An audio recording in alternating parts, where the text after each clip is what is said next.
Hey there guys, Slyfox here with the next episode of Final Fantasy VII. So sorry for missing not 1 but 2 days of recordings. I know, I'm shit, I'm sorry.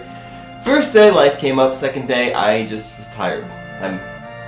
You know what, no excuses. You didn't get your videos. You're gonna get your videos now, or you're gonna get a video now I should say, because you can't really, well I guess you could watch 2 at once if you pull YouTube open on whatever, I'll shut up. We're here and we are going into this little town, we get to watch a nice little cutscene, and then I'm probably gonna do some grinding this episode, so yeah, this is calm, we're supposed to meet at the end, blah blah blah blah blah. So we're gonna go to the inn, we're gonna get the entire cutscene-y thing talked at us for a bit, so we're just gonna go and go and go and go. So, for those of you who don't know or have not played Final Fantasy VII, so this is the town, not sound, whatever, town right outside Midgard. It's called Calm with a K because we're cool like that. And we're going into the backstory of Cloud and Sephiroth and his time at Soldier and when he lived in, I always get the name of his town wrong. I always want to call it Niblin, and that's not, I don't think that's how you pronounce it. I'll have to actually look at it and see how it's spelled to try to say it again. But I always call it Niblin. So, whatever that is actually called. Sorry, Nibelheim? Niblim? I don't know. Niblim. It's always Niblim. It's gonna be Niblim until I decide to try to change it.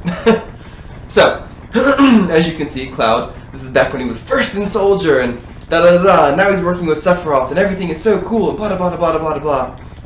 But this is actually the only battle that you get to play as Sephiroth. Unfortunately, though, you don't get to use his limit break, even if his limit gauge fills up. And it's a bunch of bullcrap. Yeah. So, there you go. That was the one battle with Sephiroth. He two-shots a dragon boss that we get to fight later that takes us a couple hits to kill. Which reminds me, if we killed it once, why do we have to fight it again later in the game? Just saying. What does it matter? Sorry. Alright, we're going. Isn't that the name of Sephiroth's mother is Genova? Yeah. Yep.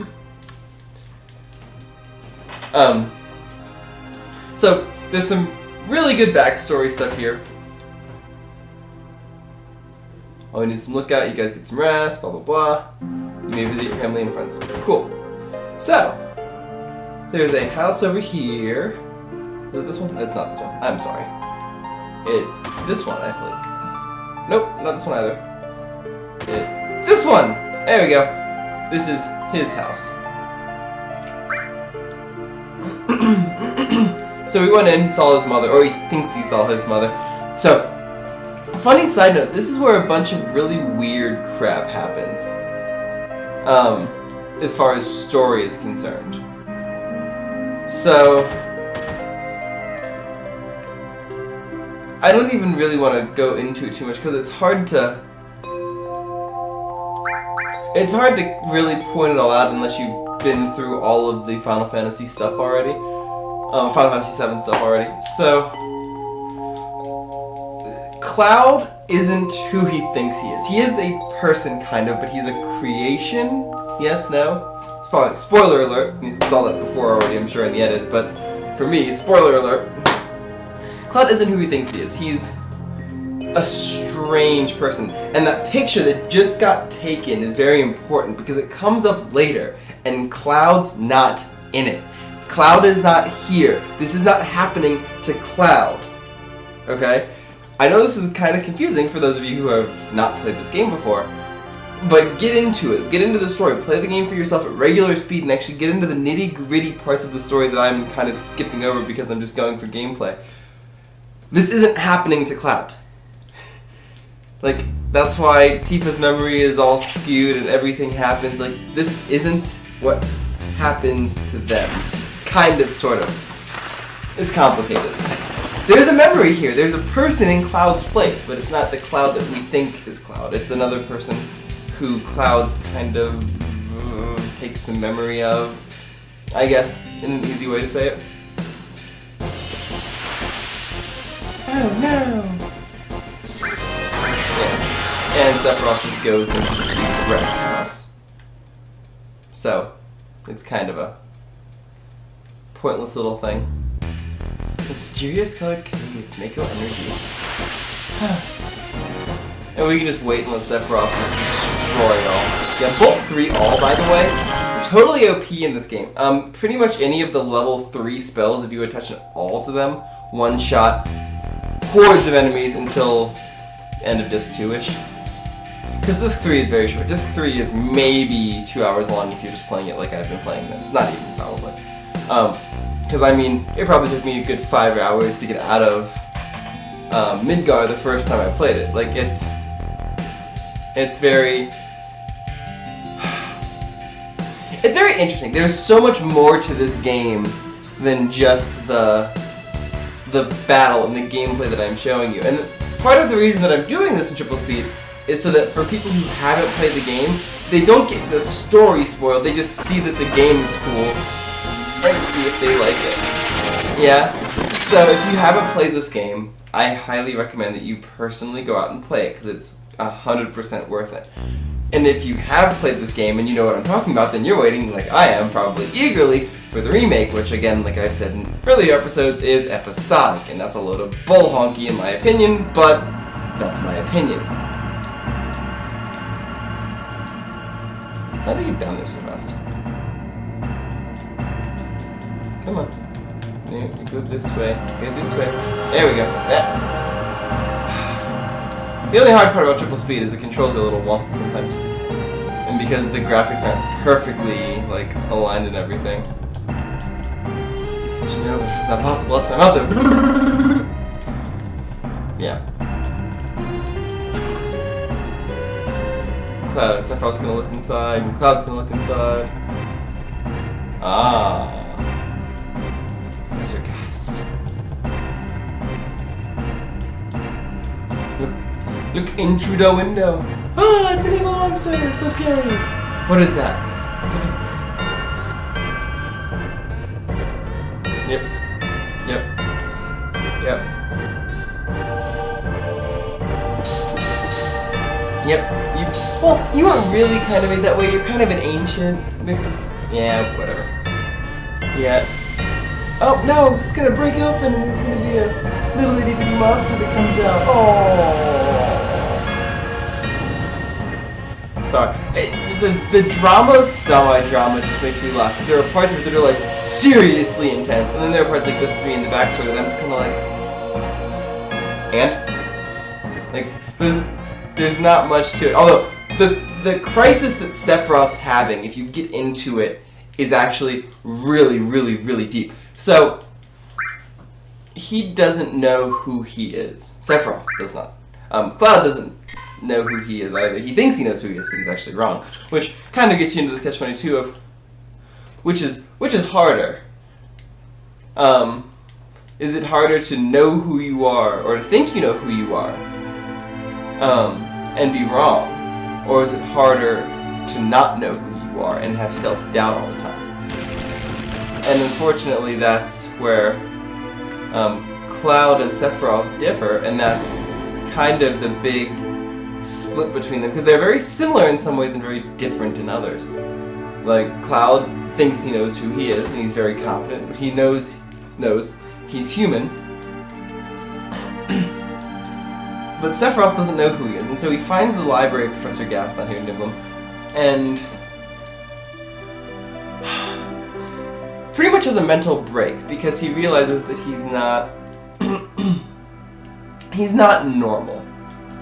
Yeah, Sephiroth doesn't come out of the Shinra Mansion. He just keeps reading and studying everything they have on Martyria and the world, and there's this one really brilliant, probably crazy, scientist who just wrote down all of his knowledge, and now Sephiroth is interpreting it. Also, I wouldn't sleep in that mansion. I'm sorry, I wouldn't. That would be too weird to me. Like, there are chains and skulls and everything down here, and it doesn't bug anybody. And Sephiroth's laughing maniacally. We know that's a good sign, right? Traitor.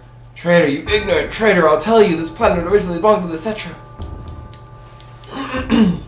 Yes, and Sephiroth really begins to understand who he thinks he is, which is one of the last Cetra and ancient. He's the child of Genova.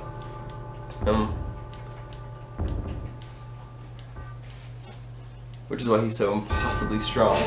Out of his way, he's going to see his mother, who is Genova, who we used to fight many times in this game, one of which the fight is actually quite hard. the one in the Valley of the Ancients. The rest of them aren't that bad in my opinion, but the one in the Valley of the Ancients is pretty freaking rough. Oh, the fire! Yeah, oh my gosh! Come over here and help me. That's what Fire 3 looks like on a town, guys. Don't cast Fire 3 on your friends. Sephiroth, this is too terrible. Whack! This is also one of the most memorable scenes of this game, so I'm glad you guys get to see it. This is where, if you've seen any fan art of Sephiroth with the flaming scene, there you go. So he burned down Cloud's home city in a fit of, I don't even want to say rage, but understanding, and just, he had a mental, I don't even want to say mental break, because it was kind of like an epiphany, an enlightenment, but his enlightenment just happened to turn him into a psycho monster that wants to go and kill people, so, yeah. But we have a job to do, we must stop him. And we are going to see, if I can, down there, yeah. We're going to see how things happen. So Tifa's dad just got killed by Sephiroth, so Tifa freaks out, grabs Sephiroth's sword, which, by the way, let's pause here for a second. Sephiroth is the only one who can wield that sword, and yet Tifa just grabbed it and ran off with it. So, is it capable of being picked up by other people, just not wielded, or what? Yeah. Wham! And then Sephiroth cuts Tifa, and she almost dies. Sad. And Cloud picks her up off the stairs and just lays her down somewhere else. What? And now you get to see the whole Sephiroth Jenova scene. So this is Jenova's kind of like rebirth promised land thing. This is what all of the research that was being done by Gast and then eventually Hojo is coming to fruition in this laboratory, but it never actually gets to happen.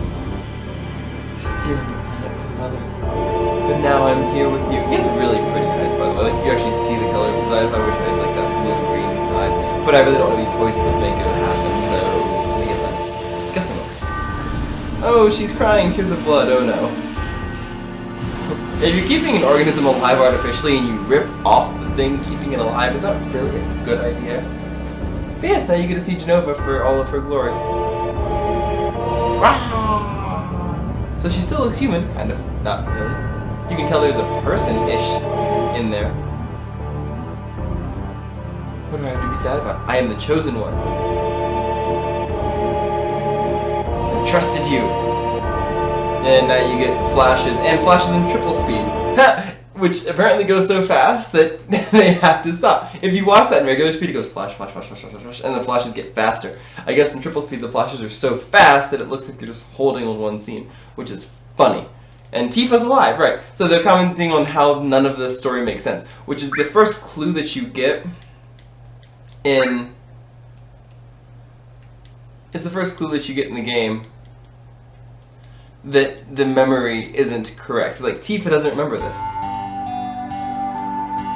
Let me give you this, PHS, yeah, so you can change parties. Cool. So, what I'm actually going to do is I'm going to run out here, I'm going to save really quick.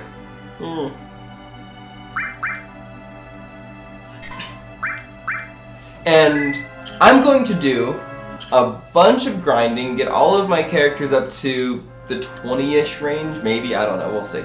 Get them up to a better range, see if I can get a couple of their limit breaks unlocked, and then we'll proceed with the story after that. Because I rushed through the first one so fast, we're not quite at the levels that I want to be, personally, to play a Final Fantasy game. And I don't want to be sitting here complaining about being under-leveled. So, I'll be right back, I'm going to go level for a bit, see you guys in a second. Alright guys, so we're back. So I didn't do as much grinding as I thought. We only got up to the 17s, but it still feels better to be up there. So I'm going to go and buy some things with the money that I got from grinding. Some people play in such a way that they fill up everybody with every materia slot so that you're always fully loaded, which is a very, very smart way to play early in the game, because then you get a lot of stronger materia by the end of the game. Generally, I would do that too. However, I'm going to wait until we get into the thick of it where the shit starts going downhill, like I'm talking like the weapon battles, until I start really worrying about it. I am going to try to do Ruby, Emerald, and Diamond in this game as well. So, don't be too alarmed about that. Oh yeah, and I got Cloud's second limit break during the whole thing. How is he still managing to shoot a burst out of a cannonball? Because this cannonball is a physical weapon. It's Barrett's only physical weapon. So how's he managing to shoot a cannonball off of it? Just curious. Alright. Yeah, you missed all the fun that I had doing this over and over and over and over and over and over and over again. But now we get to go catch a chocobo, because otherwise we're going to die from this creature in the little lake. Or I could just cheat and kill it, I guess. Although it does have that one thing that automatically game overs you, so probably not worth it. You wanna watch Chocobo dance? Let's watch Chocobo dance. Work! Watch Chocobo dance! Blah, blah, blah, blah, blah, blah, blah, blah. This is really funny looking in triple speed too. I'm glad that this is triple speeded. Triple sped? I don't know, whatever. Because they'll just keep doing it until the music's over. This is what it looks like normal speed. It's actually to the music. Cute, isn't it?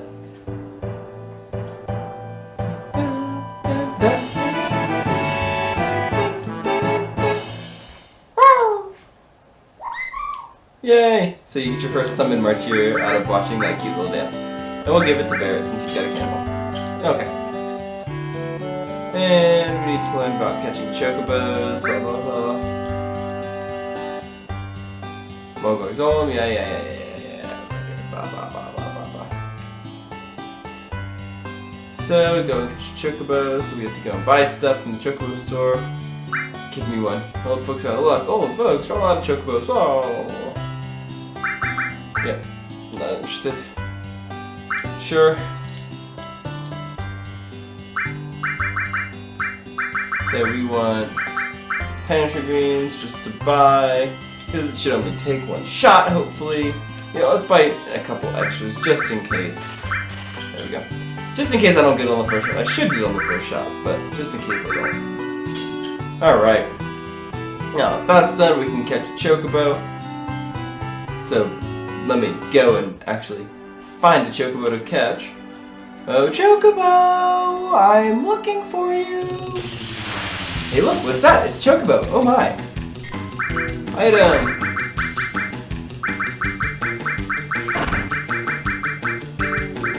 There we go. Okay. Oh right, triple speed, that doesn't work.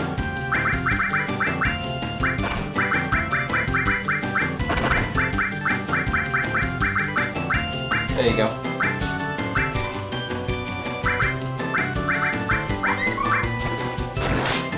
There we go. Oh, come on, you bastard.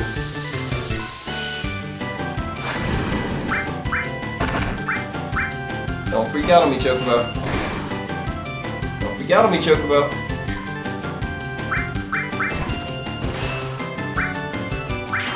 Yes! Caught a Chocobo. So the way that works is there's a very fine time limit that you get for a number of turns depending on the number of greens you buy, and I think there's actually like a, here are the greens, here's the turn.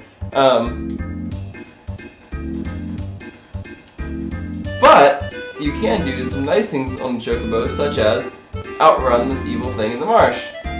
Huzzah! Okay, now it's gonna run away. Cool, don't care anymore.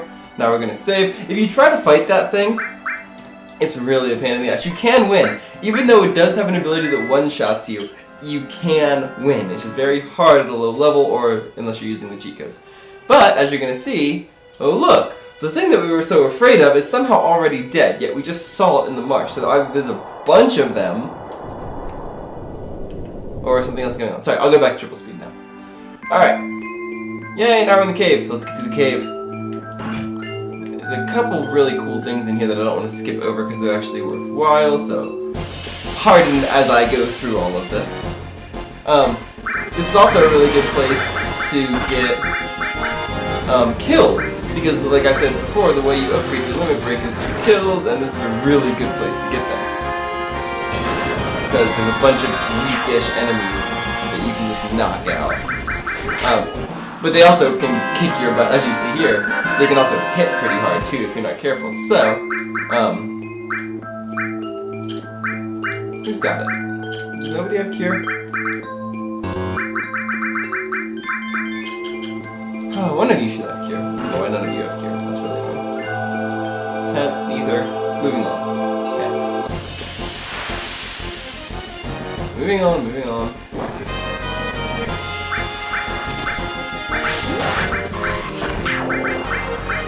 Yeah, I'm gonna use summon a bunch just because it's really handy. I guess I should cure Barrett's sadness at some point too.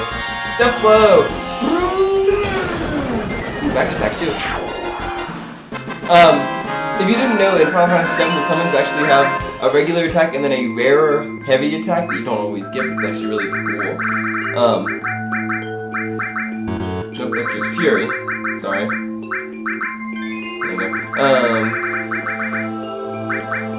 There you go. Don't care, don't care, don't care. Where's my... Do I not have anything that cures... Okay, whatever. There we go. Guess I don't have anything that cures sadness right now. Oh, look! We get to meet up with the Turks again. Alright, blah blah blah blah blah blah blah blah blah blah blah blah blah. So, we are going to get through, sorry, I'm checking time. We are going to get through this small section, and then we will save once we're out on the other side. So we've gone through a little bit of the himmy-hommy-hommies. Come on. Shut up. Shut up, just shut up. Shut up, just shut up, just shut up. Go and die. Oh, I killed all of them. Holy cow. I wasn't expecting that. Go Barrett. Alright, there's a way. There we go. I'm like, I know there's a way up there because that's the way out. Alright, so now that we're on the other side of that annoying cave, I might actually go back and do some more off-camera grinding in that cave just to get the other set of limit breaks for Tifa and Eris. We'll see. So, we're going to take care of that in the next episode, or maybe off camera, so when you come back, the character stats might not look the same. Don't freak out, it's just grinding.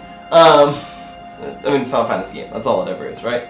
But, thank you all very much for watching. I will see you all in the next episode, and remember, through gaming, we can change the world. Kynyo out.